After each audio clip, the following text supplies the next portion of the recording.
Good morning, thank you. This is going to be a non-contentious presentation, I'm sure, because what we'll be doing is working through the key stages of the standards assessment process. So hopefully by the end of this session you'll be aware of the key stages of the standards assessment process for both program standards assessment and institutional standards assessment. Be aware of the key activities at the different stages, what the OAAA will be doing, what the Standards Assessment Panel will be doing, and the sorts of things that will be required of the institutions, and the role of the Executive Officer. So this is not to be confused with the timeline. These are just the key stages in the process, so it doesn't represent a timeline at all.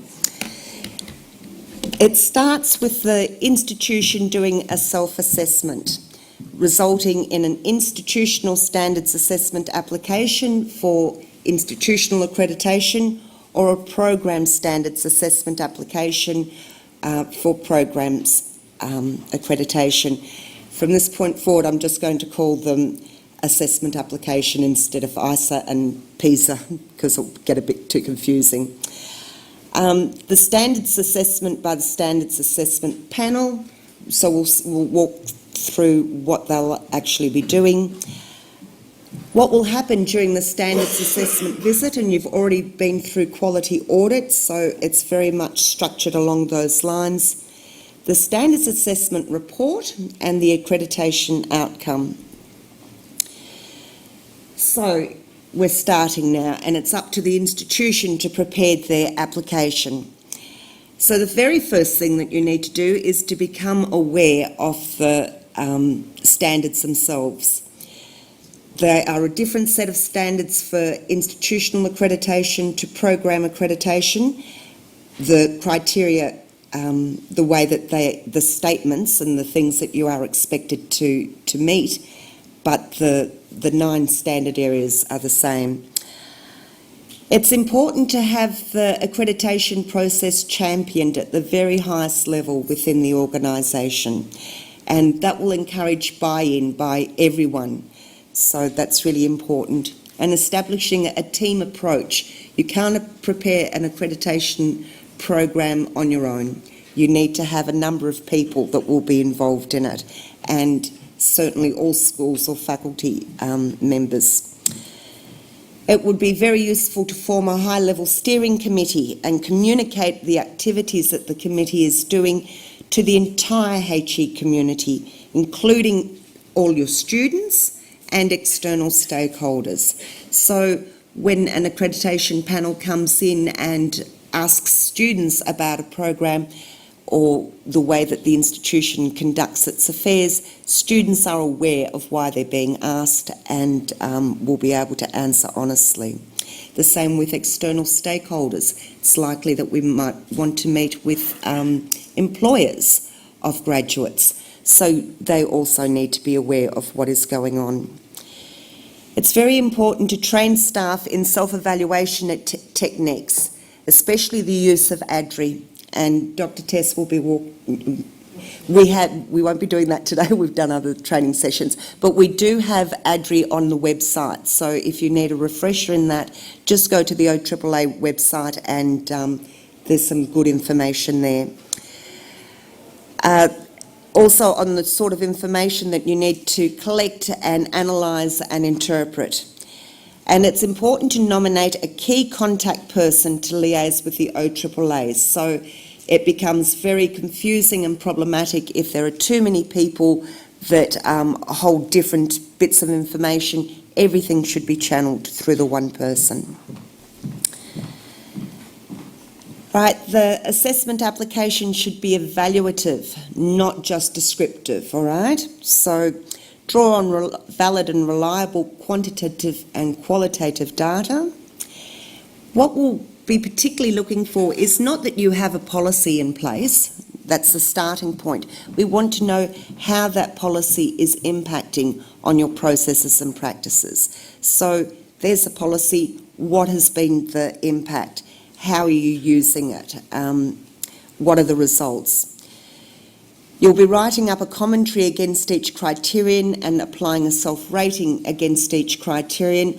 I won't speak about that at this stage because Dr. Tess will be talking about that in detail.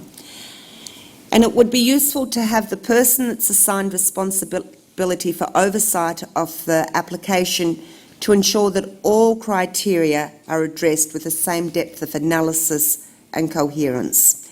So don't focus on some areas to the detriment of others. They are all of equal importance and they must all be addressed equally.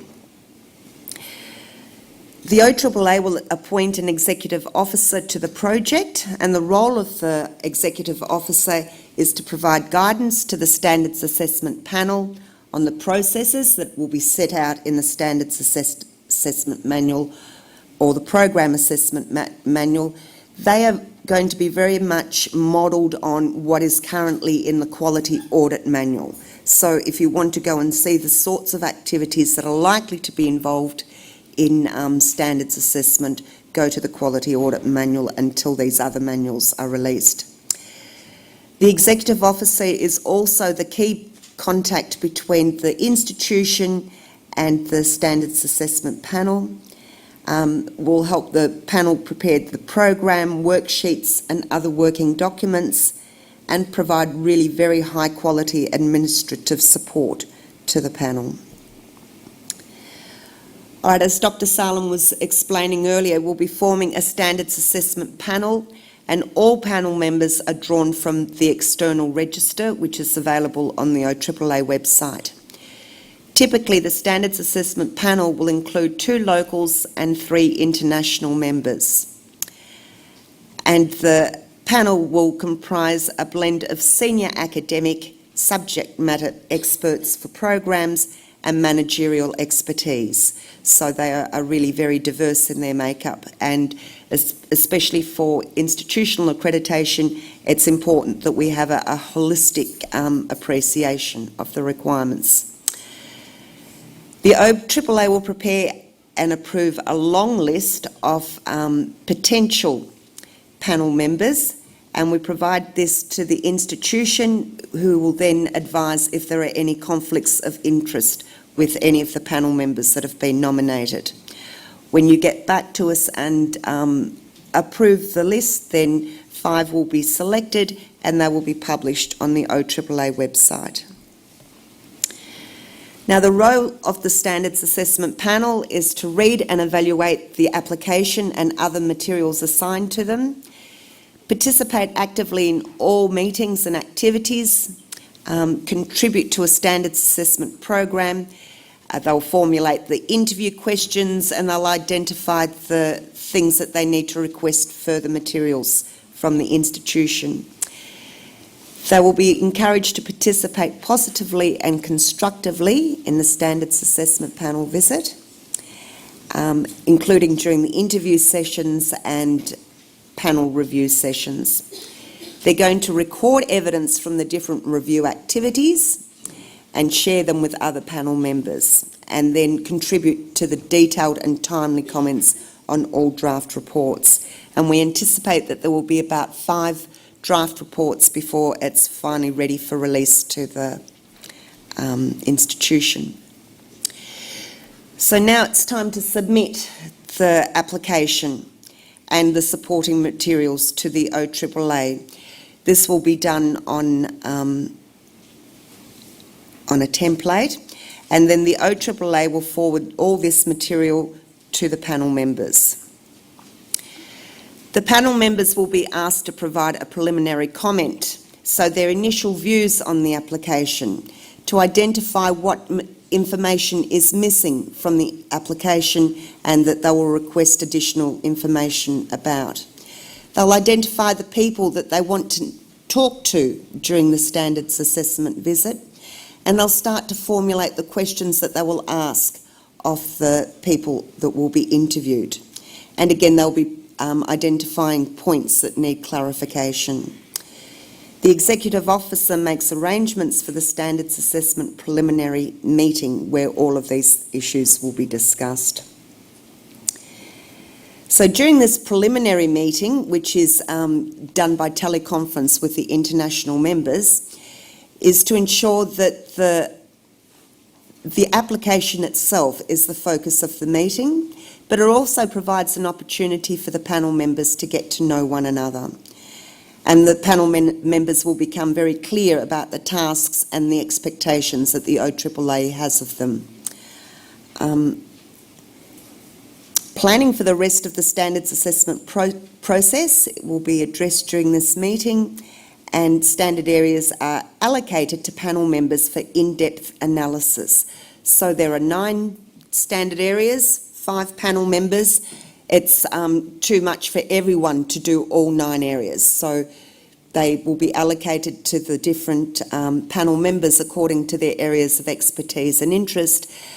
But it's important to remember that all panel members are continually talking to each other and providing feedback, so it remains a collective outcome that will be produced. During the Standards Assessment Planning meeting, it will be held with the institution, and this is the opportunity for the panel chair and the executive officer and the key contact person to obtain clarification on statements made in the application and agree on the standards assessment visit program. So the day that it will actually take place, days I should say, and request additional supporting materials.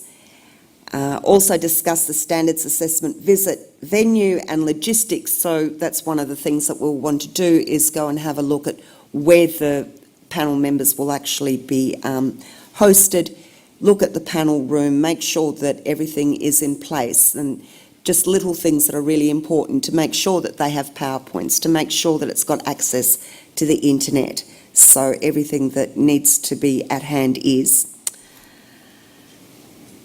Then it's up to the institution to prepare for the visit by the panel members. It's important to make sure that the VC or Dean is available, members of the governing body, heads of department or program directors, academic support and administrative staff that have already been identified and made available to the institution that the panel would like to meet with.